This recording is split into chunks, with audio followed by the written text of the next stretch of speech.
Legal. The content presented in this video and throughout this entire series is strictly for educational, informational, and entertainment purposes only. It does not constitute financial, investment, tax, legal, or other professional advice. Foreign exchange trading, often referred to as Forex, carries a high level of risk and may not be suitable for all investors. The high degree of leverage available in Forex trading can work against you as well as for you. Before deciding to trade foreign exchange, you should carefully consider your investment objectives, level of experience, and risk appetite. The possibility exists that you could sustain a loss of some or all of your initial investment, and therefore you should not invest money that you cannot afford to lose. You should be aware of all the risks associated with foreign exchange trading, and seek advice from an independent financial advisor if you have any doubts. Past performance of any trading system or methodology is not necessarily indicative of future results. Any examples, case studies, or historical data shared are for illustrative purposes only and do not guarantee future success or profit. You are solely responsible for your own trading decisions and the subsequent results. By continuing to watch this video, you acknowledge that you have read, understood, and agreed to this disclaimer, and that you are conducting your own due diligence regarding your financial decisions. There is a statistic that circulates quietly in the backrooms of institutional trading floors and is whispered about in the comments sections of retail trading forums, yet it is rarely addressed with the gravity it deserves. It is called the 90-90-90 rule. This rule suggests that 90% of retail traders will lose 90% of their capital within their first 90 days of trading. Let that sink in for a moment. If you take 10 people who decide today that they are going to conquer the Forex market, statistically speaking, 9 of them will not just fail, they will be nearly wiped out in less than 3 months. This is not because the market is rigged, and it is not because they didn't have a good enough entry strategy or a magic indicator. It is because they fundamentally misunderstood the single most important variable in the equation of wealth preservation. They focused entirely on how to make money, and they spent zero energy learning how not to lose it. Most of you watching this right now are likely looking for a strategy that wins 80 or 90% of the time. You are hunting for the Holy Grail, that specific combination of moving averages, Fibonacci retracements, and oscillators that will signal a buy entry that never goes red. But here is the controversial truth that the industry marketing machines do not want you to hear. You can be right only 40% of the time, literally less than a coin flip, and still make a fortune. Conversely, you can be right 90% of the time and still go broke. The difference is not in the prediction, the difference is in the risk management. This video is not about showing you how to predict the future because nobody can do that.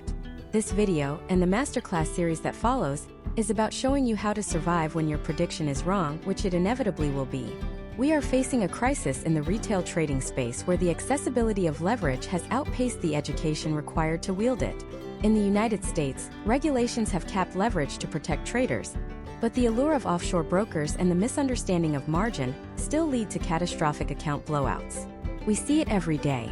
A trader deposits $5,000, has a few lucky wins, feels invincible, and then on one single trade risks 20 or 30% of their account because they felt the market was going to turn.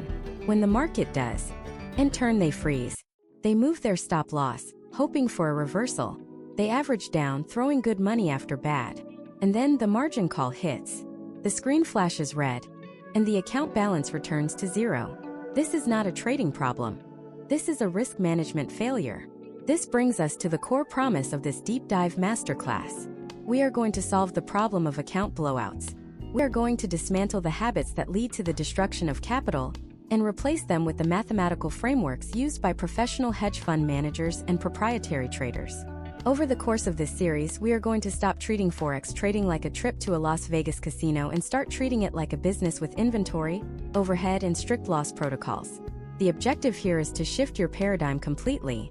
Most educational content focuses on offense, how to attack the market, when to strike, and how to capture pips. We are going to focus on defense. In professional sports, they say offense wins games, but defense wins championships. The same is true in finance. If you can protect your downside, the upside takes care of itself. We are going to explore the mathematics of ruin, a statistical concept that proves why risking more than 1 or 2% of your account on a single trade makes bankruptcy a mathematical certainty over a long enough timeline. We are going to look at the psychological impact of drawdowns. It is easy to say, "I will stick to my plan" when you are winning, but what happens when you lose 5 trades in a row? If you are risking 5% per trade, you are down 25%. To get back to break-even from a 25% loss requires a 33% gain. The math begins to work against you. If you lose 50% of your account, you need a 100% gain just to get back to where you started. This is the death spiral that we are going to help you avoid. We will also address the specific challenges facing US-based traders. The regulatory environment in the US, specifically regarding FIFO, first in, first out, rules and the lack of hedging capabilities in standard accounts, requires a more precise approach to risk management than what might be taught in international jurisdictions. You cannot simply open a buy and a sell position on the same pair to lock in a loss. You must close the trade. This requires a level of discipline and a strategic approach to stop-loss placement that leaves no room for hesitation. Throughout this series, we will move beyond the vague advice of don't risk too much and get into the granular details. We will discuss position sizing models that adjust based on market volatility, meaning you trade smaller when the market is erratic and larger when the market is calm. We will cover the concept of R multiples, which is the only metric that truly matters in evaluating a trader's performance. We will discuss correlation risk, the hidden killer where a trader thinks they are diversified because they are trading the Euro USD, the Pound USD, and the Aussie USD, not realizing that if the US dollar surges, they are effectively exposed to the exact same risk across 3 different positions. This is not going to be a series of short, surface-level clips. We are going deep. We will be looking at historical case studies of famous market crashes and analyzing how proper risk management could have saved fortunes and how the lack of it destroyed empires. We will look at the Swiss franc depegging event of 2015, a black swan event that wiped out brokers and traders alike in seconds, and discuss how you can structure your account to survive the unsurvivable. By the end of this journey, you will have a comprehensive risk management plan that is tailored to your specific account size, your psychological risk tolerance, and your financial goals. You will no longer wake up in the middle of the night checking your phone, terrified that a trade has moved against you, because you will know exactly how much you can lose before you even enter the trade, and you will be at peace with that number. You will understand that a losing trade is not a failure. It is simply the cost of doing business, an overhead expense that you have already accounted for. If you are tired of the anxiety, the stress, and the cycle of depositing money only to lose it, then you are in the right place. We are going to strip away the gambling mentality and install a professional risk framework. This is about longevity. This is about staying in the game long enough for the law of large numbers to work in your favor. This is a look into good strategies for managing risk in Forex, and it starts right now. To understand risk management, you must first fundamentally alter your relationship with the money in your trading account. You cannot view the balance as cash that could buy you a new car, pay your rent, or fund a vacation. If you attach real-world purchasing power to the fluctuating numbers on your screen, you introduce emotional attachment, and emotional attachment is the architect of financial ruin. Instead, you must view your capital as inventory. Imagine you run a shoe store. The shoes on the shelves are not money. They are the tools you use to generate business. If you burn down half your store, you have lost 50% of your ability to generate revenue. In Forex trading, your capital is your inventory. If you damage your inventory, you cripple your business's operational capacity. Let's scrutinize the mathematics of loss, specifically a concept known as the drawdown recovery trajectory. This is where the numbers stop being abstract and start becoming terrifyingly real. Most new traders operate under a linear misconception. They believe that if they lose 10% of their account, they simply need to make 10% back to return to break even. This is mathematically false. As your capital base shrinks, the percentage gain required to recover grows exponentially. This is the silent killer of accounts. Consider a practical scenario involving a $10,000 trading account. If you risk huge portions of your account and suffer a 10% loss, your balance drops to $9,000. To get back to $10,000, you need to make $1,000. However, $1,000 is no longer 10% of your current balance. It is 11.1% of $9,000. The gap is small, but it is there. Now let's escalate the scenario. Imagine you take a significant hit, perhaps during a high-impact news event like non-farm payrolls, and you lose 50% of your account. You are now left with $5,000. To return to your original $10,000, you must make $5,000 profit. That is not a 50% gain on your current balance. That is a 100% gain. Pause and consider the difficulty of doubling an account. Professional hedge fund managers and institutional traders often aim for 20 to 30% returns annually. By losing 50% of your capital, you have placed yourself in a position where you must outperform the best traders in the world by a factor of 3 or 4, just to get back to zero. You are not trading for profit anymore. You are trading for survival, and the pressure to generate a 100% return often forces traders to take even bigger risks, leading to the final blow. If you lose 90% of your account, leaving you with $1,000, you need a 900% return to break even. A 900% return is statistically improbable for a retail trader to achieve consistently without taking reckless risks that usually result in total liquidation. Let's apply this to a tale of two traders, Trader A and Trader B, to illustrate the power of defensive sizing. Both start with $10,000. Both use a strategy that has a 50% win rate with a 1-to-2 risk-to-reward ratio. This is a solid, profitable strategy over time. However, Trader A is aggressive. He wants to grow the account fast, so he risks 10% of his capital per trade. Trader B is conservative. She risks 1% of her capital per trade. They both hit a losing streak. In trading, losing streaks are not a possibility. They are a statistical inevitability. Even with a high probability strategy, it is mathematically normal to lose 5 or 6 trades in a row at some point during the year. Let's see what happens when they both lose 5 trades consecutively. Trader A, risking 10%, takes a massive hit. After the first loss, he is down to $9,000. He risks 10% of that, losing $900. His account drops to $8,100. By the end of 5 consecutive losses, due to the compounding effect of the losses, his account is devastated. He has lost over 40% of his total equity. Mentally, Trader A is broken. He is likely looking for revenge trades, or increasing his lot size to make it back in one lucky shot. His psychology is compromised, and his decision-making ability has degraded. Trader B, risking 1%, has a completely different experience. After 5 losses, her account is down roughly 4.9%. Compounded, she has over $9,500 left. She is calm. She understands that a 5% drawdown is a standard operating expense. She does not need to change her strategy, she does not need to panic, and she does not need a miracle to recover. She simply needs a standard winning streak to wipe out the losses and push into profit. The difference between Trader A and Trader B was not their ability to predict the market. It was their exposure to ruin. This leads us to one of the most dangerous fallacies in trading history, one that seduces thousands of traders into bankruptcy every year: the martingale strategy. You might see this touted on forums or by questionable trading gurus selling automated bots. The premise sounds logical to the uninitiated. The idea is that every time you lose a trade, you double your position size on the next one. The theory is that eventually you have to win, and when you do, the doubled size will cover all previous losses and leave you with a small profit. In a theoretical world with infinite capital and no betting limits, the martingale strategy works. But you are not trading in a theoretical world. You are trading in a constrained environment with limited capital and broker-imposed leverage caps. Let's walk through the mechanics of why this fails. Start with a standard risk of 1 lot. You lose. Next trade, you open 2 lots. You lose. Next 4 lots. Lose. Next 8 lots. Lose. Then 16, then 32, then 64. By your 7th consecutive loss, which, remember, is a statistical possibility, you are trading 64 lots just to recover the loss of that first single lot. The margin required to open a 64-lot trade is enormous. Most retail accounts will hit a margin call long before they can place that trade. The broker will automatically liquidate your positions to cover their risk, and your account balance will effectively be zero.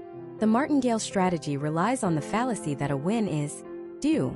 The market does not know you are losing. The currency pair does not care about your previous trades. Each trade is an independent event with its own probabilities. Trying to bully the market with increasing size is like trying to put out a fire by pouring gasoline on it. You are only increasing the volatility and the speed of your own destruction.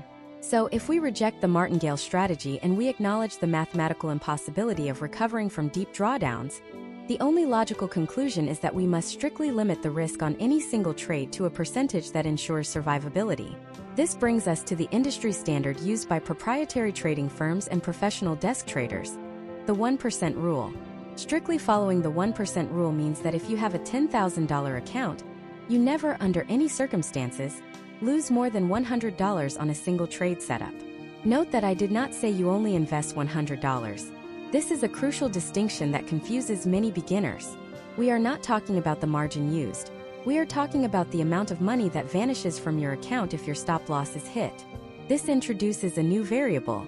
To ensure you only lose $100, you have to adjust your position size based on where your stop loss is located. If your strategy dictates a stop loss that is 20 pips away, your position size will be different than if your stop loss is 50 pips away. You cannot trade a standard one lot on every trade. You must calculate the lot size dynamically for every single entry. This is the bridge between theoretical risk management and practical execution. But how do you determine where that stop loss goes? Do you put it 10 pips away? 50? Behind a support level? This is where many traders fail. They decide how much money they want to make, and then they place a stop loss based on hope rather than market structure. They set a stop loss that is too tight because they want to trade a larger lot size, and they get stopped out by standard market noise before the move even happens. In the next part of this deep dive, we are going to open the hood on structural stop losses. We are going to look at why placing your stop loss at an arbitrary number like 20 pips is a guaranteed way to lose money, and how you can use the average true range in market swings to hide your stop loss where the banks cannot easily hunt it. We are going to teach you how to become invisible to the liquidity providers. To become invisible to liquidity providers, you must first understand what a liquidity provider is actually looking for. It is not looking for you specifically. It is looking for a cluster of orders. In the Forex market, big players, banks, hedge funds, and institutions move amounts of money that are so large they cannot simply click buy or sell at the current price without causing the market to move against them. They need someone to take the other side of their trade. If a bank wants to buy 100 million euros, they need sellers who can provide that volume. Where do they find a massive pool of sell orders sitting in one convenient location? They find them at the obvious support and resistance levels where millions of retail traders have collectively placed their stop losses. This brings us to the fatal flaw of the static stop loss. A static stop loss is when a trader decides, usually based on advice from a 5-year-old forum post or a generic YouTube video, that they will use a fixed number for their risk. They decide, I will risk 20 pips on every trade. This sounds disciplined, but in practice it is disastrous. The market is a dynamic, breathing entity. Its volatility expands and contracts like a lung. To apply a static 20-pip ruler to a market that changes its range every hour is like trying to wear the same size jacket in summer and winter. Sometimes it fits, but mostly it is uncomfortable or useless. Consider the difference between trading the euro to US dollar during a quiet Asian session and trading the pound sterling to Japanese yen during a chaotic London overlap. The euro might move 30 pips in an entire day, while the guppy, the pound-yen pair, can violently swing 100 pips in an hour. If you use a 20-pip stop on the pound-yen, you are nothing but noise. You will be swept out of the market by random fluctuations before your analysis even has a chance to play out. You are not losing because your direction was wrong. You are losing because your seatbelt was too tight. So we abandon the static number. We replace it with structural placement. This means we look at the chart and identify the swing lows for a buy trade or the swing highs for a sell trade. These are the physical turning points where price has previously reacted. The logic is sound.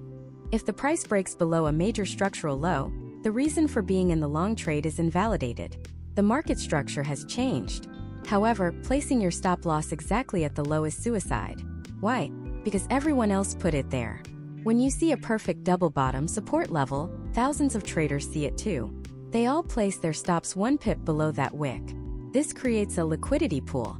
The market makers, whose algorithms are designed to seek liquidity to fill large orders, will often push the price down just enough to trigger all those sell stops, effectively buying from you at a discount, before reversing the price and shooting it up in the direction you originally predicted.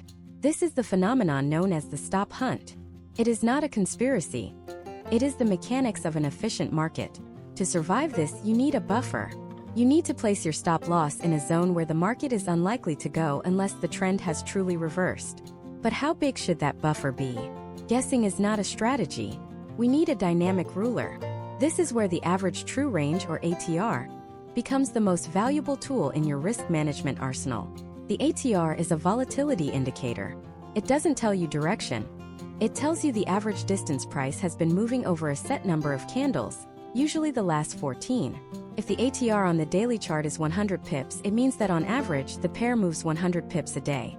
If the ATR on the hourly chart is 10 pips, it moves 10 pips an hour. Here is the professional strategy. Identify your structural level, that swing low support. Then look at the current ATR value. Take that value and add it to your stop distance. If the swing low is at 1.1000 and the ATR is 15 pips, you do not place your stop at 1.0999. You place it at 1.1000 minus 15 pips, landing at 1.0985. This extra buffer creates a no-fly zone for your trade. It accounts for the market noise, the random wicks, and the liquidity sweeps. When the market makers push the price down to sweep the stops at the obvious low, they grab the static traders, but they miss you. You stay in the trade because you accounted for the noise. You survived the hunt. Now we have a problem. By adding this buffer, your stop-loss distance has increased. If you were originally planning a 20-pip stop, and now with the ATR buffer your stop is 40 pips, you have doubled your distance. If you trade the same lot size, you have just doubled your monetary risk. If you lose twice as much money. This violates our 1% rule. This is where the position sizing bridge comes in. This is the mathematical formula that separates the gamblers from the professionals. You must calculate your lot size after you determine your stop-loss distance. Most people do it backward. They pick a lot size, I always trade one lot, and then try to fit a stop-loss that doesn't hurt too much.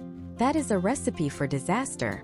The correct sequence is: analyze the trade setup, find the structural invalidation point, add the ATR buffer to find the exact stop-loss price, measure the distance in pips between your entry price and your stop-loss price.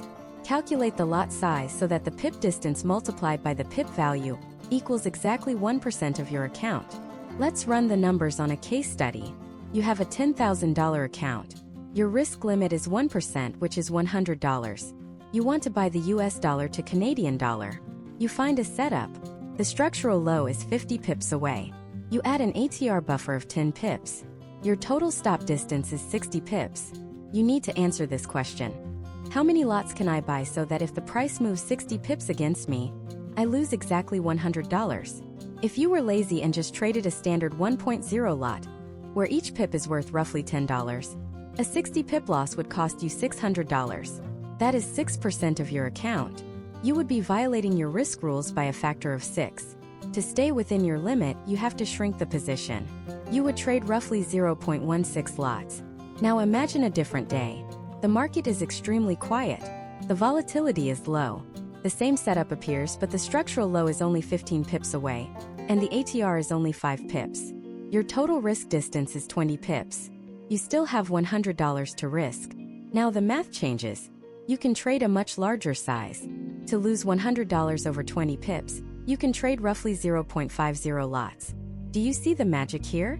In both scenarios, the volatile 60 pip stop and the quiet 20 pip stop, your dollar risk is identical. You lose $100 in scenario A, and you lose $100 in scenario B.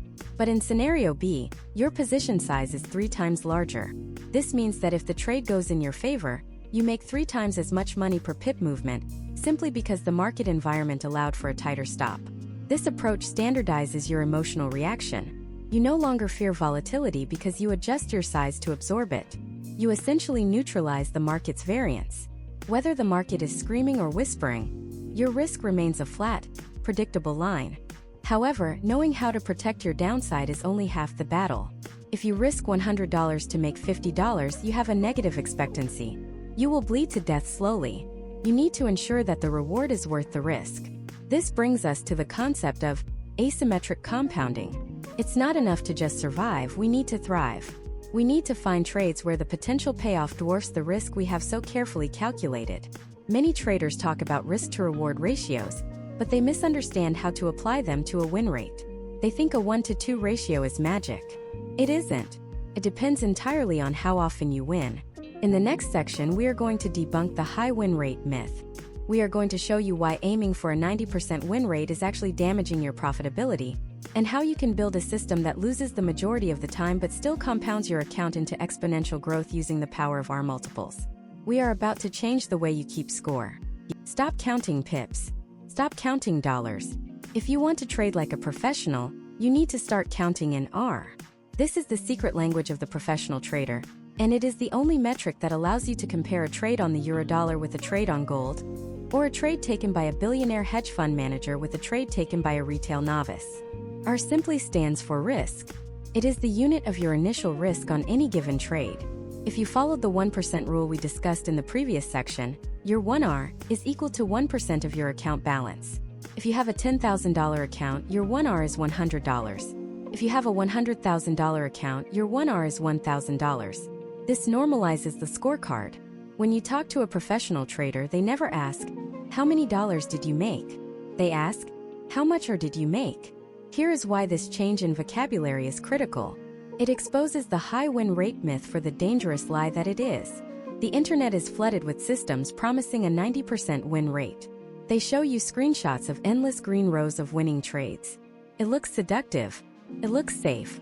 But let's look at the mathematics behind a 90% win rate strategy. To achieve a 90% win rate, you generally have to invert the risk-to-reward mechanics. You have to use a very wide stop loss to avoid getting stopped out, and a very small profit target to ensure it gets hit frequently. You might risk 50 pips to make 5 pips. In R terms, you are risking 1R to make 0.1 R. Let's play this out over 10 trades. You win 9 of them. You feel like a genius. You are undefeated. 9 wins x 0.1 R equals 0.9 R profit. You have not even made one full unit of risk yet, despite winning 9 times in a row. Then trade number 10 happens. The market moves against you. It hits your stop loss. 1 loss x1 R equals -1 R loss. Let's tally the score. Plus 0,9 R minus 1 R equals minus 1/10 R. You had a 90% win rate and you still lost money. You are slowly bleeding to death while feeling like a winner. This is the eating like a bird and excreting like an elephant strategy. It is psychologically comforting because you get lots of dopamine hits from the wins, but it is financially ruinous because the inevitable loss wipes out days or weeks of progress. Now let's flip the script. Let's look at the strategy of a professional trend follower or a swing trader. They are not looking for a 90% win rate. They are often comfortable with a 35 or 40% win rate. To the uneducated observer, a trader who loses 60% of the time looks like a failure. But let's look at their R multiples. These traders look for asymmetric compounding. They want a minimum risk-to-reward ratio of 1 to 3. They risk 1R to make 3R. They risk $100 to make $300. Let's run the same 10-trade simulation with a 40% win rate. Trade 1, loss, -1R. Trade 2, loss, -1R. Trade 3, loss, -1R. Trade 4, win plus 3R. Trade 5, loss, -1R. Trade 6, loss, -1R. Trade 7, win plus 3R. Trade 8, loss, -1R. Trade 9, win plus 3R. Trade 10, loss, -1R. Look at that track record. It looks ugly. It is full of red. 7 losses and only 3 wins. A 70% failure rate. Most new traders would quit after the 3rd consecutive loss, convinced the system is broken. But let's do the math. Total losses, 7x1R igual 7R. Total wins, 3x plus 3R equals plus 9R. Net result, plus 2R. With a 30% win rate, this trader made a 2% return on their account balance. Assuming 1R equals 1%. They made twice as much money as the high win rate trader, despite being wrong 7 times out of 10. If they bump that win rate up to 40 or 50%, the equity curve goes parabolic. This is the power of positive expectancy. It is not about how often you are right. It is about the magnitude of your winners relative to your losers. Shutterstock. This concept completely changes how you hunt for trades on the chart. You stop looking for, what will definitely go up? And you start looking for, where can I risk little to potentially make a lot? You become a risk-reward hunter. You start looking for tight consolidation patterns where you can place a tight stop loss, small risk, in anticipation of a massive breakout, large reward. For example, imagine the British pound is consolidating in a narrow range between 1.2500 and 1.2520. The range is 20 pips. You decide to buy a breakout at 1.2520 with a stop loss at 1.2500. Your risk is 20 pips. If the pound breaks out and trends to 1.2600, that is an 80 pip move. You risk 20 to make 80. That is a 1 to 4 risk to reward ratio. You just banked 4R on a single trade. That one trade pays for 4 future losses. You have bought yourself a survival buffer. However, understanding the math is the easy part. Executing it is where the psychological warfare begins. The hardest thing in the world to do is to hold a winning trade. Humans are evolutionarily wired to avoid pain and secure safety. When you see a trade go into profit by 1R, you are up $100. Your brain screams at you to take the money. It says, grab it before the market takes it back. Secure the win. If you succumb to this fear and close the trade at 1R, you have destroyed your mathematical edge. You have turned a 1:3 system into a 1:1 system.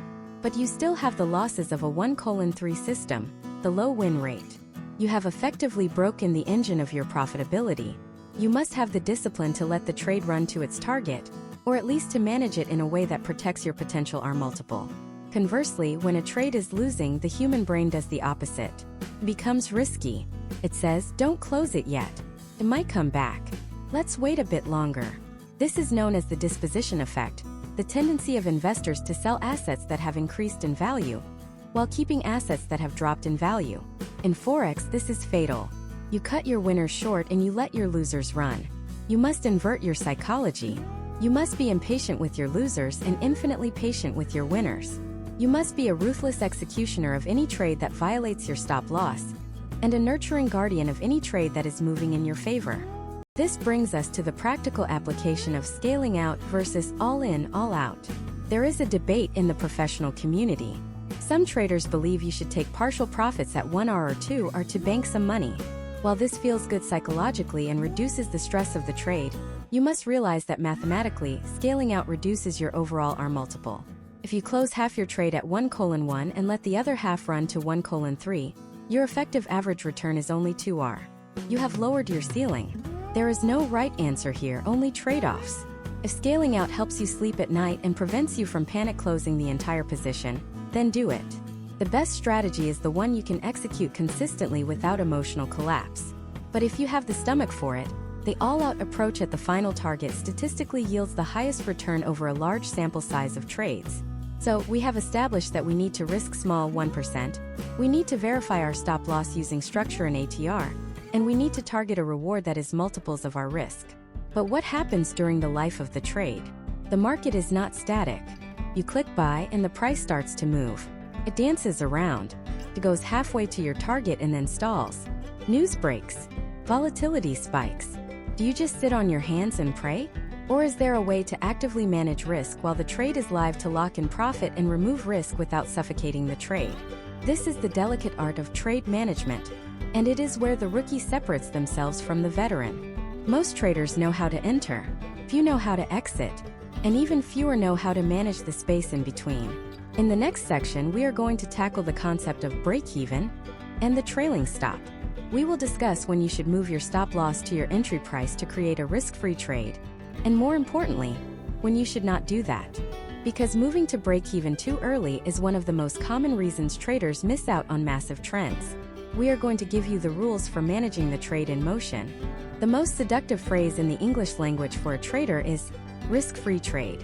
There is a palpable chemical release in the brain when you slide your stop loss from the negative zone to your entry price. You lean back in your chair, exhale and tell yourself, the worst case scenario is now 0. I cannot lose money. Feels responsible. Feels safe. But in the ruthless mathematics of the market, this feeling of safety is often a mirage that costs you thousands of dollars in missed opportunities. Let's analyze the anatomy of a breakout to understand why moving to break-even too early is a strategic error. Imagine you identify a resistance level at 1.0500 on the euro to US dollar. The price batters against this ceiling 3 times. Finally, a strong bullish candle smashes through, closing at 1.0515. You enter long at 1.0515. The price pushes up to 1.0525. You are 10 pips in profit. Your anxiety kicks in. You don't want to see this green number turn red. So you immediately move your stop loss to 1.0515. You are now safe. 10 minutes later, the price drops. It touches 1.0514, triggering your stop. You are out flat. Then, almost immediately, the price finds support at the exact level it just broke, the 1.0500 to 1.0510 zone, and rockets upward, rallying 100 pips to 1.0600.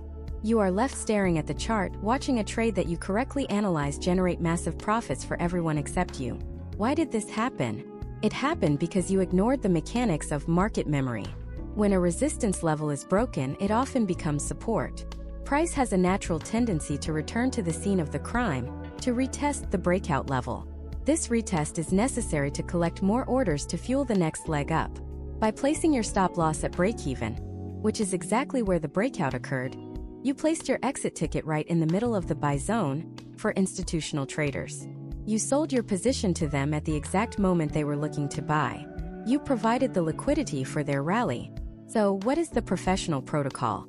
We use a rule called structure before safety. You are not allowed to move your stop loss to break even until the market has created a new structure that protects your entry. In an uptrend, this means you must wait for the price to push up, pull back to form a higher low, and then break the recent high.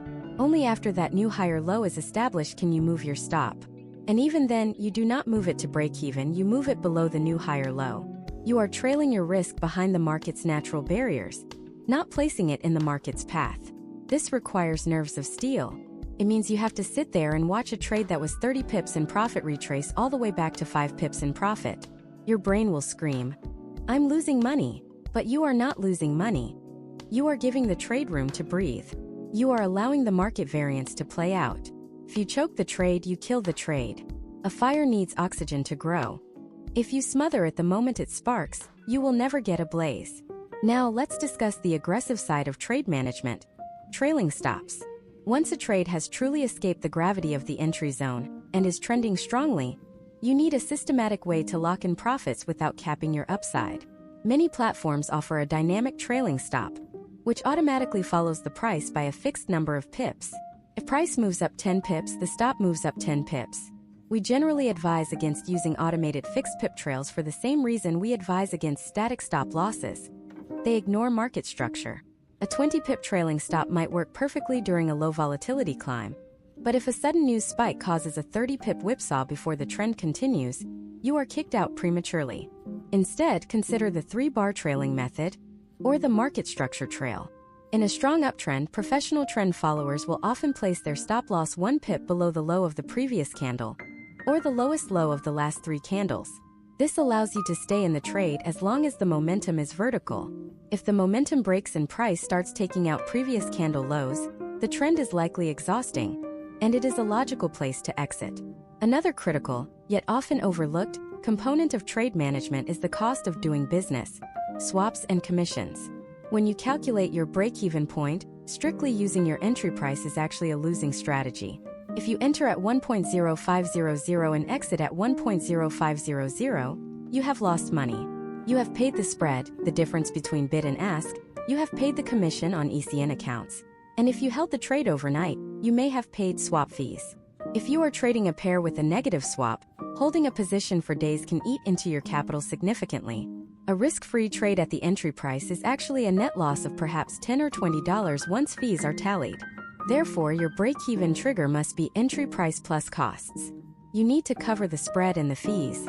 If your entry is 1.0500, your true break-even might be 1.0502 or 1.0503. It seems trivial, but over 1,000 trades, these micro-losses compound into a significant drag on your equity curve.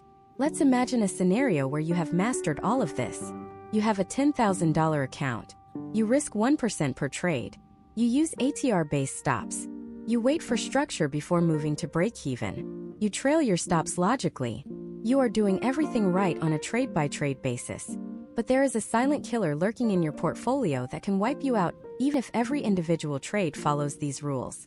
It is a risk factor that most retail traders are completely blind to until it destroys them. Imagine this: you see a great setup to buy the euro to US dollar. You take it risking 1%. Then you see a similar setup on the pound sterling to US dollar. You buy it risking 1%.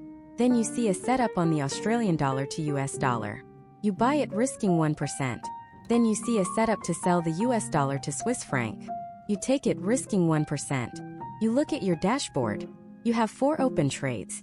Each one only risks 1%. You feel comfortable. You think, I am diversified. I have 4 different trades open. You are wrong. You do not have 4 trades. You have 1 trade.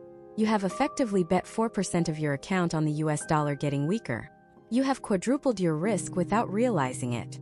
If the US dollar suddenly spikes in strength due to a Federal Reserve announcement, all four of those pairs will move against you simultaneously.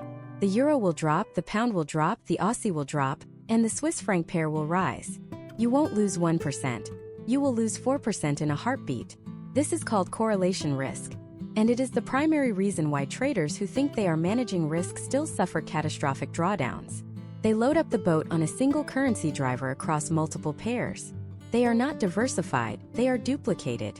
In the next part of this masterclass, we are going to dive deep into the matrix of correlation. We are going to show you how to read a correlation table to calculate your true exposure. We will show you how trading the euro to US dollar and the US dollar to Swiss franc is often the exact same trade in reverse, and why having open positions in both might be canceling out your profits while doubling your transaction costs. We are going to teach you how to construct a portfolio that is truly balanced, so that when one part of the world crashes, your entire account doesn't go down with it. To understand the invisible web that connects your trades, you must first accept a fundamental truth about the global financial system. Nothing happens in isolation. The global economy is not a collection of independent islands. It is a single, massive hydraulic system. If you push down on the water level in the United States, the water level rises in Europe or Asia. This hydraulic pressure is what we call correlation, and ignoring it is akin to walking through a minefield with a blindfold. When you trade the Forex market, specifically from a US perspective, you are almost always trading the US dollar. The USD is the sun in the solar system of currencies. It is involved in roughly 88% of all global currency transactions. This means that if you open a chart for the euro dollar, the pound dollar, the Aussie dollar, and the New Zealand dollar, you are not looking at four different charts. You are essentially looking at four different reflections of the same object, the US dollar. Let's visualize the correlation matrix. This is a mathematical grid that professional traders use every morning. It assigns a score between positive 100 and negative 100 to the relationship between any two currency pairs. A score of positive 100 means two pairs move in perfect lockstep. If one goes up, the other goes up. A score of negative 100 means they are perfect mirrors. If one goes up, the other goes down. A score of 0 means they are completely random to each other. Consider the classic double trap that catches thousands of intermediate traders. You spot a beautiful technical setup to buy the euro to US dollar. The euro looks strong, the support holds, and your indicators align. You risk 1%. 5 minutes later, you see a perfect setup to sell the US dollar to Swiss franc, the US dollar against the Swiss franc. You think, great, another opportunity, and you risk another 1%. Here is the reality. The euro to US dollar and the US dollar to Swiss franc often have a correlation coefficient of roughly -95. They are mirror images. The Swiss economy is heavily integrated with the Eurozone, and both pairs are fighting against the US dollar. By buying the euro and selling the dollar Swiss, you are effectively placing the exact same bet twice. You are betting that the US dollar will weaken. If the US dollar strengthens, both trades will hit your stop loss simultaneously. You did not diversify, you just doubled your leverage on a single idea. You are not a portfolio manager. You are a gambler doubling down on red. But the danger goes deeper than just the majors. Let's talk about risk sensitivity and the yen crosses. This is where correlation becomes deceptive. Imagine you decide to buy the Australian dollar to Japanese yen, Australian dollar versus Japanese yen, and simultaneously buy the pound sterling to Japanese yen, British pound versus Japanese yen. These seem like different trades. One is based on Australian mining and commodities. The other is based on UK banking and services. They are halfway around the world from each other. However, both of these pairs are highly sensitive to global risk sentiment. When the US stock market, the S&P 500, rallies, investors feel brave. They sell the safe haven Japanese yen and buy higher-yielding currencies like the Aussie and the pound. But imagine a sudden geopolitical crisis occurs. A war headline breaks or a bank collapses. The global markets panic. The S&P 500 drops. Investors rush to safety. They buy the Japanese yen aggressively. In this scenario, the specific economics of Australia or the UK do not matter. The risk-off tidal wave hits. The Australian dollar to Japanese yen crashes. The pound sterling to Japanese yen crashes. If you had positions in both, risking 1% each, you are suddenly down 2% in minutes. If you had added the euro to Japanese yen and the Canadian dollar to Japanese yen to the mix, You could lose 4 or 5% of your account in a single session, all because you failed to realize that you were simply short yen across the board. You were exposed to a single point of failure. So how do we solve this? How do we construct a portfolio that is actually balanced? We use a technique called exposure splitting. If you see a setup on the euro to US dollar and the pound sterling to US dollar, and the correlation is high above positive 80, you must treat them as one trade. You have two choices. Choice A, you pick the one with the better setup, the clearer structure, the tighter stop, and you ignore the other. This is the pick the best horse method. Choice B, you split your risk. Instead of risking 1% on the euro and 1% on the pound, you risk 0.5% on the euro and 0.5% on the pound. By splitting the risk, you maintain your total exposure at 1%. If the US dollar rips against you, you still only lose your pre-planned 1%.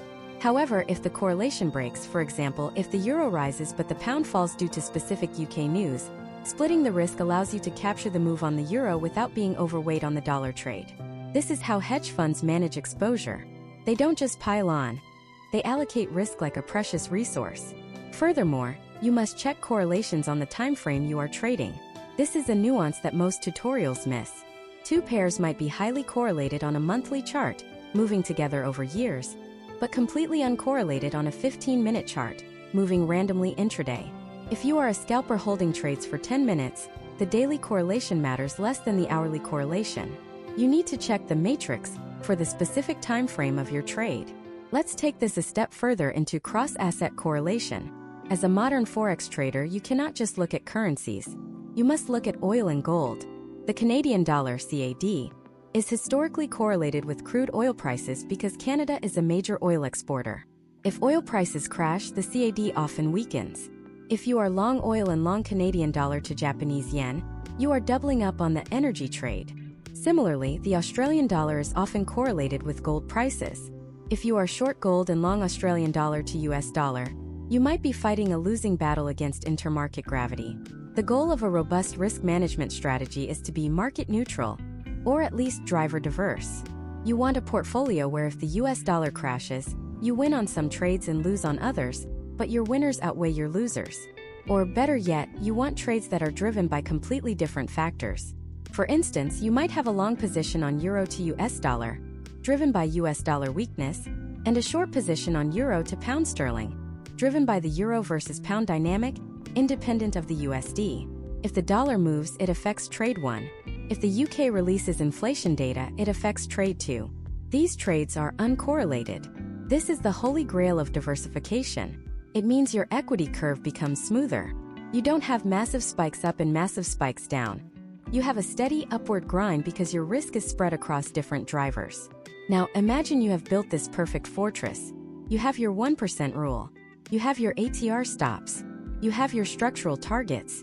You have balanced your correlations so you aren't overexposed to the dollar or the yen. You are acting like a professional. You place your trade. You hit the button. But then, something strange happens. You clicked buy at 1.0500, but your terminal confirms the trade at 1.0505. You instantly start the trade 5 pips in the hole. Or your stop loss was set at 1.0450, price hits 1.0451 and turns around, but your broker closes you out anyway. You have mastered the market, but you have forgotten the middleman. You are playing a game within a game, and the referee might be betting against you. In the next part of this deep dive, we are going to expose the counterparty risk. We are going to talk about slippage, spread widening during news events, and the dark reality of A-book versus B-book brokers. We will explain why your broker might actually want you to lose, and how to identify if you are trading on a platform that is rigged against your success. This is the technical dirty laundry that nobody wants to air, but your survival depends on knowing it. To understand why you might be losing money even when your analysis is perfect, you need to understand the physical journey of your buy click. You sit in your room, you press a button, and you assume that your order goes straight to a central exchange like the New York Stock Exchange where it is matched with a seller. In the Forex market, this is rarely the case. The Forex market is decentralized. There is no single building where all the trades happen. Instead, you are trading through a network of liquidity providers, and your gateway to this network is your broker. This gateway is not always neutral. Let's start with the phenomenon of slippage. This is the invisible tax that destroys scalpers and news traders. Imagine you are trading the non-farm payrolls release. The data comes out and it is bullish for the US dollar. The price is currently 1.1000. You hit buy. In your mind, you bought at 1.1000, but on your screen, the trade opens at 1.1020. You are instantly 20 pips in the red. You didn't make a mistake. The market simply didn't exist at 1.1000 anymore. This happens because of the order book. For every buyer, there must be a seller. When positive news hits, every trader and algorithm in the world tries to buy simultaneously. The sellers at 1.1000 vanish instantly. The next available seller is at 1.1005, then 1.1010, then 1.1020. Your broker's engine hunts for the first available price to fill your order. If the liquidity is thin, you slip to a worse price. This is not necessarily a scam. It is the mechanics of supply and demand. However, if you are calculating your risk-to-reward ratio based on an entry of 1.1000, and you get filled at 1.1020, your entire risk management plan has just been shattered. Your stop loss is now 20 pips closer to your entry than you planned, or your risk distance has increased, skewing your position sizing math. Now consider the spread widening trap. This usually occurs during the rollover period, which is 5 p.m. Eastern Standard Time. This is when the New York session closes and the market effectively resets for the next day. For about an hour, the major banks in New York are going home, and the banks in Tokyo haven't fully opened yet. Liquidity drops to near zero. When liquidity drops, the spread, the difference between the buy price and the sell price, explodes. During the day, the spread on euro to US dollar might be 1 pip. At 5:01 p.m., it can widen to 10 or 20 pips. Here is the nightmare scenario. You are short the euro to US dollar. The price is 1.0550. Your stop loss is at 1.0565. The market price chart shows the candles simply moving sideways at 1.0550. Suddenly, you are stopped out. You checked the chart. The price never touched 1.0565. You feel cheated. The reason you were stopped out is that the ask price, the price you buy at to cover your short, widened up to hit your stop, even though the bid price, the price on the chart, stayed still. Your broker did not necessarily manipulate the price. The liquidity provider simply demanded a higher premium to take risk during the illiquid hour. Professional risk management means never placing a tight stop loss anywhere near the current price during the daily rollover. You must account for the mechanical expansion of the spread, but those are natural market risks. Now we must discuss the B-book model, where the conflict of interest is built into the system. Brokers generally operate on two models, A-book and B-book. In the A-book model, often called STP or ECN, the broker acts as a bridge. You place a trade, they pass it directly to a liquidity provider like a major bank, and they charge you a commission or a small markup on the spread. They do not care if you win or lose. In fact, they want you to win because the longer you trade, the more commission they earn. Their incentives are aligned with yours. In the B-book model, market maker, the broker is the market. When you buy, they sell. They do not pass your trade to the bank. They keep it in-house. This means they are betting against you. If you lose $1,000, the broker keeps that $1,000 as pure profit. If you win $1,000, the broker has to pay you out of their own pocket. Think about the psychology of a B-book broker. They know the statistic we shared in part 1, 90% of traders lose. So, it makes mathematical sense for them to take the other side of your trade. It's like a casino. The casino doesn't hedge your bet on the roulette wheel. They just hold the cash because they know the house edge will win in the end. However, the danger arises when a B-book broker decides to help you lose. In unregulated or loosely regulated offshore jurisdictions, this can manifest as virtual dealer plugins. These are software algorithms designed to introduce artificial slippage, delay your execution by a few seconds to ensure you get a worse price, or trigger stop hunts, where the broker's price spikes just enough to clear your stop loss before returning to normal, a spike that does not appear on any other broker's feed. This is why counterparty risk is a critical component of your survival strategy. If you are trading with a broker based on a tiny island with no regulations, your risk management plan is irrelevant because your counterparty is a predator. For US-based traders, the NFA, National Futures Association, and CFTC, Commodity Futures Trading Commission, enforce strict rules to prevent these practices. While the leverage is lower in the US, capped at 50:1, the protection against broker fraud is significantly higher. You are trading in a walled garden, but at least the garden isn't mined. Another aspect of broker risk that is often overlooked is negative balance protection. In standard trading, you can lose all the money in your account. But can you lose more than you deposited? In the world of leverage, the answer is theoretically yes. Let's look at the Swiss franc black swan event of January 2015. The Swiss National Bank suddenly removed the peg on their currency. The franc soared in value instantly. The move was so violent that it gapped. Price jumped from 1.20 to 0.85 in minutes. There were no quotes in between. Traders who were long euro to Swiss franc with a stop loss at 1.19 did not get filled at 1.19. They got filled at 0.90. The loss was not just 100% of their account. It was 500% or 1,000% of their account. Traders who deposited $5,000 woke up to find their balance was negative $50,000. The brokers demanded payment. People lost their life savings and went into debt over a single trade. Today, reputable brokers offer negative balance protection, guaranteeing that you can never lose more than your deposit. They absorb the excess loss. This is a non-negotiable feature for a risk-conscious trader. You must verify that your broker provides this. If they don't, you are not risking your account, you are risking your net worth. So, you have chosen a regulated broker. You understand slippage. You avoid the rollover spreads. You have your position sizing, your stop losses, and your correlation matrix. You have built a fortress of logic and mathematics. But there is one enemy that no broker, no regulation, and no spreadsheet can protect you from. This enemy lives inside your own head. It is the voice that whispers, just move the stop loss a little bit further. It is the surge of anger that makes you double your lot size after a loss to make it back. It is the biological flaw in the human brain that makes us terrible traders. We have spent 7 videos building the external machinery of risk management. Now we must enter the machine. In the next part, we are going to dissect the psychology of risk. We are going to explain why your brain is hardwired to fail in the markets, and we will give you the specific mental protocols, the circuit breakers, that you must install to prevent yourself from sabotaging your own success. This is where the math meets the mind. You are fighting a war against 200,000 years of human evolution. Your brain was designed to survive on the savannah, hunting for food and running from predators. It was not designed to trade the foreign exchange market.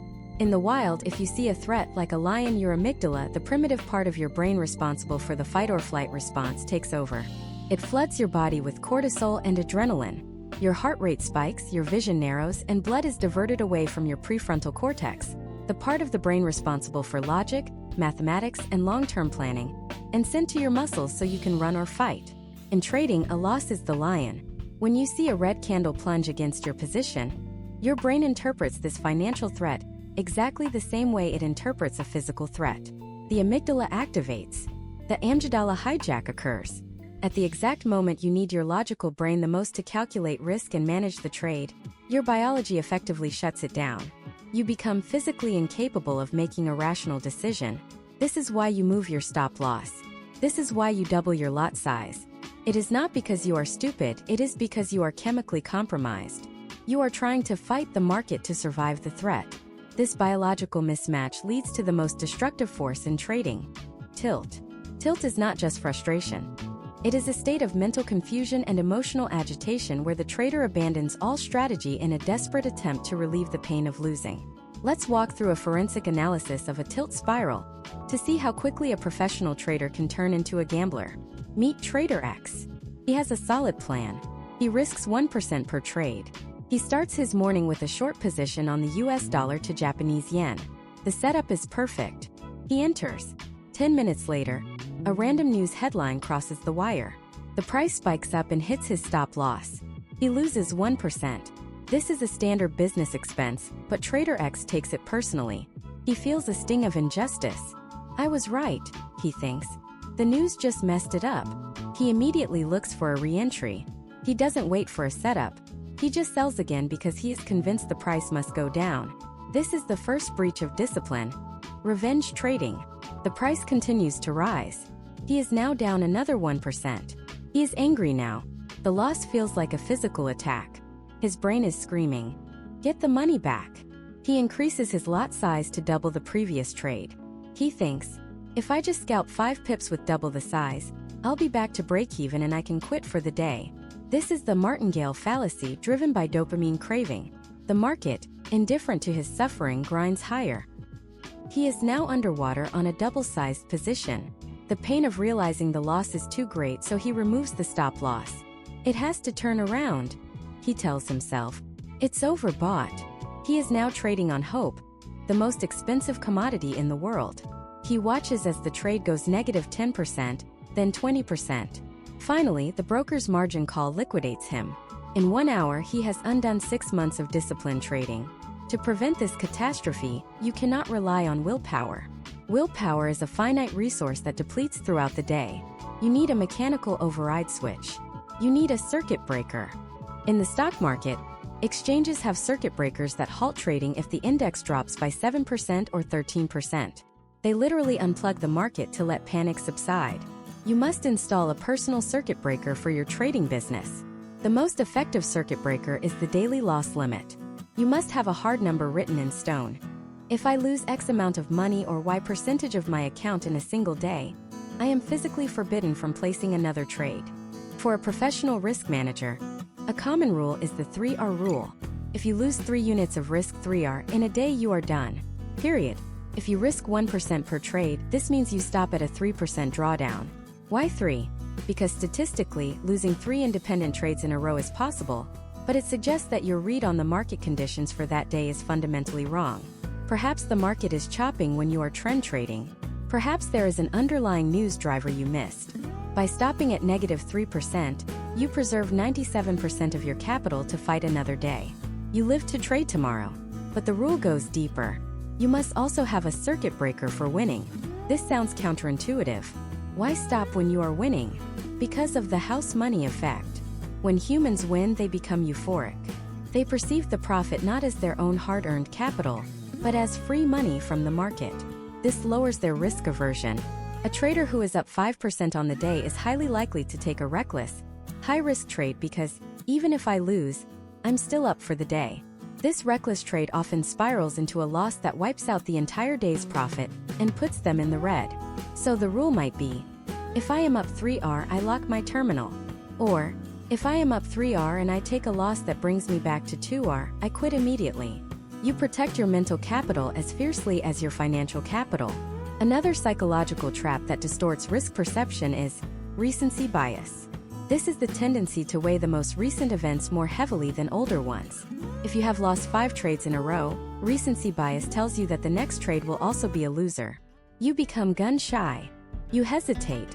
You see a perfect setup, but you don't pull the trigger. The trade then proceeds to win without you. You miss the profit that would have covered your losses. Conversely, if you have won 5 trades in a row, recency bias gives you a God complex. You feel invincible. You start seeing setups where there are none. You enter early. You ignore the structural stop loss. You think you can predict the market's every move.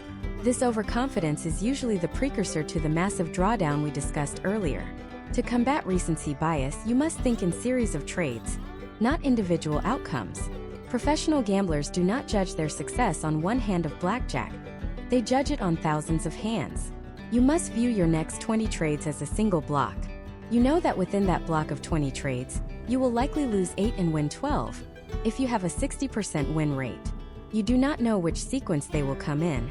You might lose 8 in a row and then win 12 in a row. Therefore, the outcome of the current trade is statistically irrelevant. It is just one data point in the larger set. This perspective detaches your emotion from the immediate result. Furthermore, we must address the P&L blindness. Many traders stare at their profit and loss column while the trade is running. They watch the numbers tick up and down. Plus $50, minus $20, plus $80. This is psychological poison. When you watch the P&L, you are not watching the market structure. You are watching your own fear and greed. If you are trading with money you cannot afford to lose, money that is needed for rent or bills, the P&L becomes a threat to your livelihood. Every tick against you feels like someone taking food off your table. This creates scarcity mindset, which makes it impossible to hold trades to their targets. You will snatch small profits just to relieve the anxiety, cutting your winners short. The solution is to turn off the P&L display in your terminal settings. Switch it to points or pips or hide it entirely. Focus only on the chart. Ask yourself, has the market structure changed? Has the reason for my entry been invalidated? If the answer is no, you do nothing. You let the trade run. You essentially want to be a robot executing a script, blind to the monetary value until the trade is closed. Now, we have discussed the biological flaws, the circuit breakers, and the blindness required to execute. But how do we tie all of this, the technicals, the math, the psychology, into a coherent daily routine? You cannot just keep this information in your head. It will evaporate under pressure. You need a physical document, a constitution for your trading business that dictates your every move before the market even opens. Most traders have a vague idea of what they do. Professionals have a trading plan. This is not a strategy.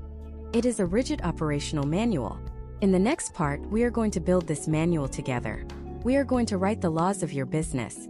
We will cover the pre-flight checklist that pilots use to ensure safety, and we will apply it to your trading desk. We are going to turn you from a discretionary guesser into a systematic operator. We are going to build the machine. Airline pilots operate under a terrifying reality. If they make a mistake, people die. Because the stakes are absolute, the aviation industry has spent decades studying human error. They found that even the most experienced captains, with thousands of flight hours, would forget simple tasks when under pressure. They would forget to lower the landing gear. They would forget to set the flaps. The solution they developed was not to train pilots to have better memories. The solution was the pre-flight checklist.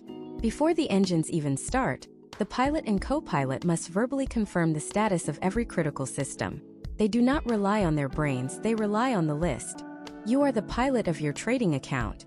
While lives may not be at stake, your financial future is.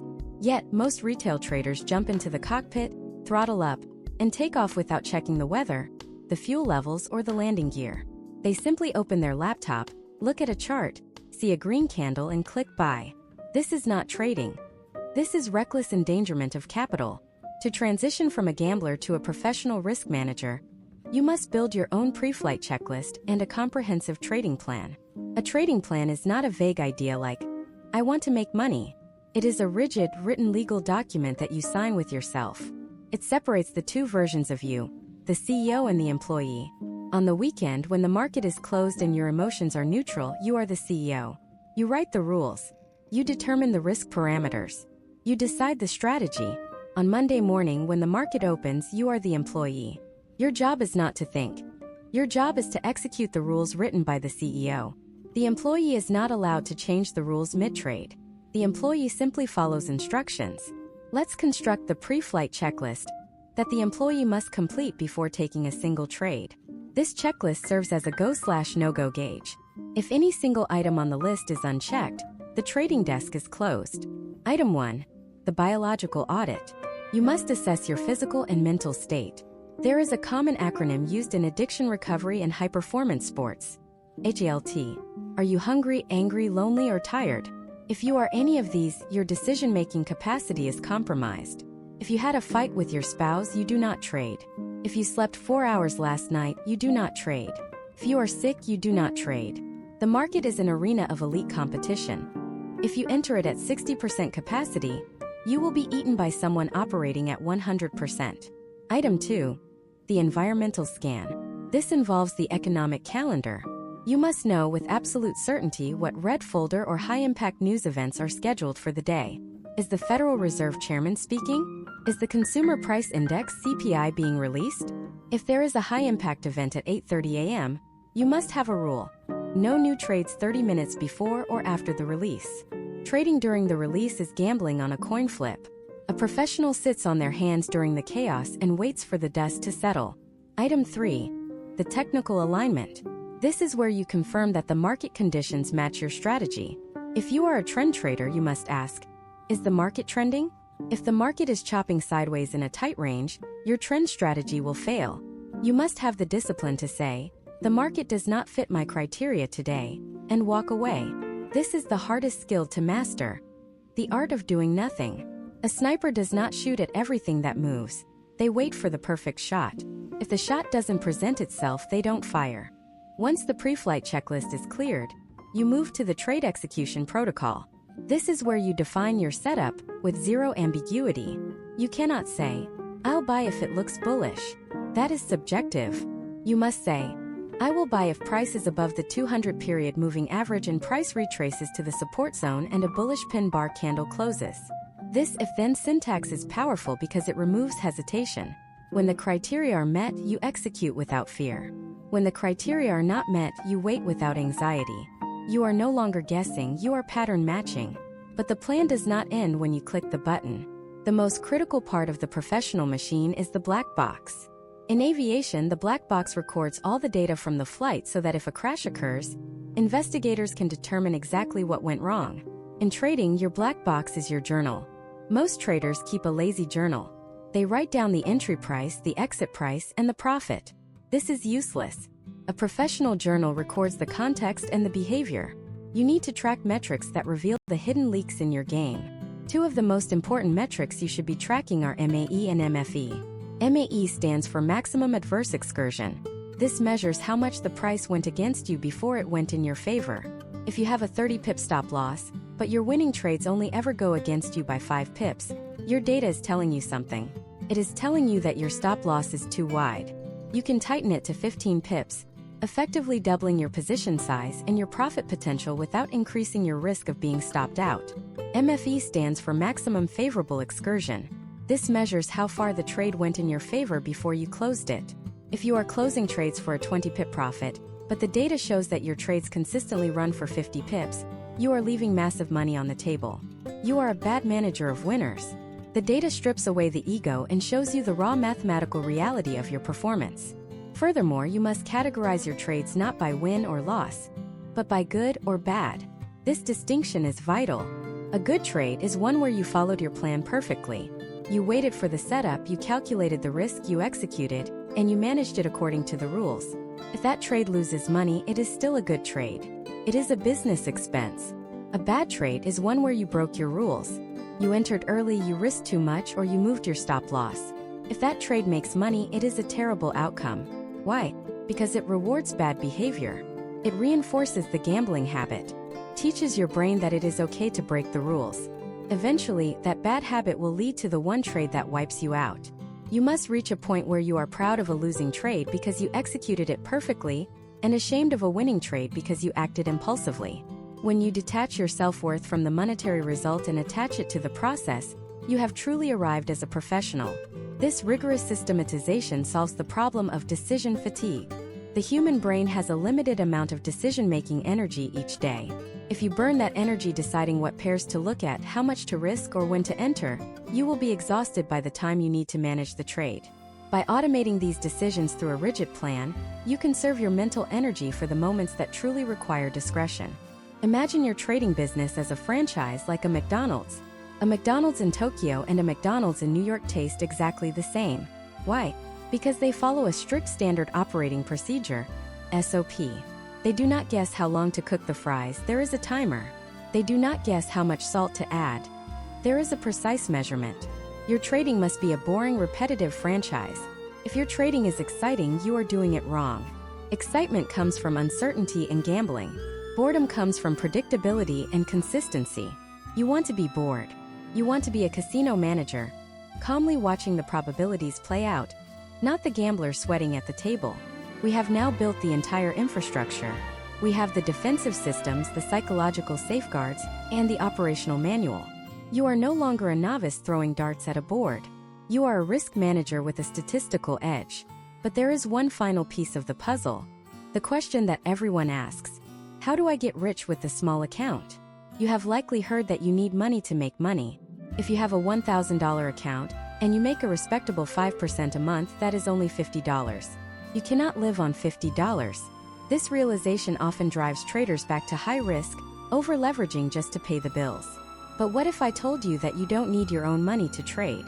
What if I told you that the industry has shifted, and there are institutions begging to give you $100,000, $200,000, or even $500,000 of capital to trade, provided you can prove that you can manage risk? In the final part of this masterclass, we are going to reveal the scale-up roadmap.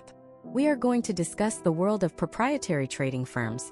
We will show you exactly how to pass their evaluations using the risk management strategies we have learned, how to access 6 figures of funding without risking your life savings, and how to turn this skill into a career that pays you for the rest of your life.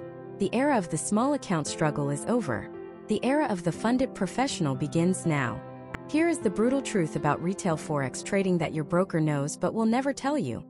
You cannot make a living trading a $1,000 account using proper risk management. Let's do the math. If you are an exceptional trader, one of the top 1% in the world, and you generate a consistent 5% return per month every single month without fail, your profit on a $1,000 account is $50. You cannot pay your rent with $50. You cannot buy groceries with $50. This mathematical reality creates a desperation gap. To bridge the gap between the $50 they have and the $5,000 they need to survive, traders abandon risk management. They stop risking 1% and start risking 10%. They over-leverage. They gamble. And inevitably, they blow the account. The lack of capital is the primary driver of bad behavior. But the landscape of financial markets has shifted permanently. We have entered the era of the proprietary trading firm, and it effectively solves the capital problem, if and only if you have mastered the risk management skills we have taught in this series. Proprietary firms, or prop firms, are institutions that capitalize retail traders. The model is simple. You pay a small evaluation fee to take a test. If you can pass the test, which usually involves hitting a profit target of 8 or 10% without violating strict drawdown rules, they will give you a funded account.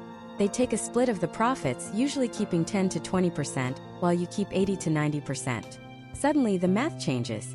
If you manage a $100,000 funded account and you make that same conservative 5% return, you have generated $5,000 in profit. Your share is $4,000. You are now making a living. You are no longer forced to over-leverage just to buy a cup of coffee. The pressure to hit home runs vanishes, allowing you to focus on the base hits that build long-term wealth. However, do not mistake this for free money. Prop firms are the ultimate test of the risk management protocols we have discussed. In fact, their rules are often stricter than your own. To survive a prop firm evaluation, you must understand the difference between balance and drawdown limit. When a firm gives you a $100,000 account, you do not actually have $100,000 of risk capital. Usually, the rule is that you cannot lose more than 10% of the account total. This means if the equity drops below $90,000, you lose the account. Therefore, your actual trading capital is $10,000, not $100,000. This is where novice risk managers fail. They calculate their 1% risk based on the face value, $100,000, risking $1,000 per trade. But $1,000 is actually 10% of their available drawdown, $10,000. They are risking 10% of their lifeline on a single trade. A mere 10-trade losing streak, which is statistically probable, will wipe them out. To trade a prop account professionally, you must recalibrate your risk sizing based on the distance to breach. If your max loss is $10,000 away, you should treat that $10,000 as your account balance for risk calculations. You should be risking 1 or 2% of the drawdown buffer, not the total balance. This ensures that you can survive a significant losing streak without blowing the evaluation. Furthermore, you must navigate the trailing drawdown trap. Many firms use a dynamic loss limit that follows your account equity as it grows. If you start at $100,000 and the max loss is at $90,000, you have a $10,000 buffer. If you make $5,000 profit and your account grows to $105,000, the max loss line also moves up by $5,000 to $95,000. Your buffer does not grow, it stays the same. This penalizes traders who do not take profits and letting winning trades turn back into losers. It forces you to be an active manager of your equity curve. This brings us back to the psychological concept of the buffer. When you start a prop firm challenge, your primary goal is not to hit the profit target. Your primary goal is to get away from the starting line. You are in the kill zone. One bad trade at the start puts you in negative drawdown, psychologically stressing you out. The professional strategy is to risk small, perhaps 0.25% or 0.5%, for the first few trades. Your goal is simply to build a buffer of 1 or 2% profit. Once you are up 2%, $2,000, you have financed your risk. You can now increase your risk to 1% because if you lose, you are simply eating into your profit buffer, not your principal drawdown limit. You are playing with house money. This asymmetric approach allows you to be defensive when you are vulnerable and aggressive when you are secure. The ultimate goal here is to build a portfolio of funding. Just as we discussed diversifying your currency pairs to avoid correlation risk, you must diversify your counterparty risk. You should not rely on a single prop firm. Firms can change rules, lose their liquidity providers, or go out of business. A professional aims to have accounts with 3 or 4 different reputable firms. Maybe you have $200,000 with firm A, $100,000 with firm B, and $100,000 with firm C. Now you have a total allocation of $400,000. A 2% return on this portfolio is $8,000 a month. You are not stressing for 20% gains. You are not trying to double accounts. You are operating a boring, stable, risk-averse hedge fund from your desk. You have become the casino. Let's retrace the journey we have taken in this masterclass. We started by looking at the 90-90-90 rule and acknowledging that loss is inevitable. We learned that the only thing we can control is not the market, but our exposure to it. We dismantled the martingale fantasy and replaced it with the mathematical certainty of the 1% rule and asymmetric R multiples. We learned to hide our stop losses behind the shield of market structure and average true range, becoming invisible to the liquidity hunters. We discovered the hidden dangers of correlation, realizing that 4 trades might actually be just one big bet.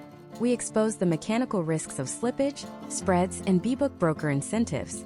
We installed psychological circuit breakers to save us from our own biology, and we built a pre-flight checklist to turn our trading into a systematic business process. And finally, we have seen that capital is abundant for those who can prove they can protect it. The path to becoming a professional Forex trader is not paved with fast cars and easy money. It is paved with disciplined spreadsheets and the quiet satisfaction of a well-managed loss. It is about surviving the bad days so you can be there for the good ones. It is about understanding that you are not in the business of predicting the future. You are in the business of managing probability. Most people watching this series will do nothing. They will go back to gambling, looking for the next holy grail indicator, and they will eventually become part of the 90% statistic. But some of you, the dedicated few who have watched all 10 parts of this deep dive, you are different. You now possess the blueprint. You have the tools to build a fortress around your capital. You have 2 choices today. You can close this video and go back to treating trading as a hobby, a lottery ticket, or a game. Or you can open a document right now and type the words trading plan. You can write down your rules. You can define your risk. You can sign your name as the CEO of your new business. The market will open again on Monday. It will be ruthless. It will be volatile. It will not care about your feelings or your financial needs. It will try to take your money. The only question left is, will you be ready to defend it? This has been a look into good strategies for managing risk in Forex. The class is dismissed. The real work begins now.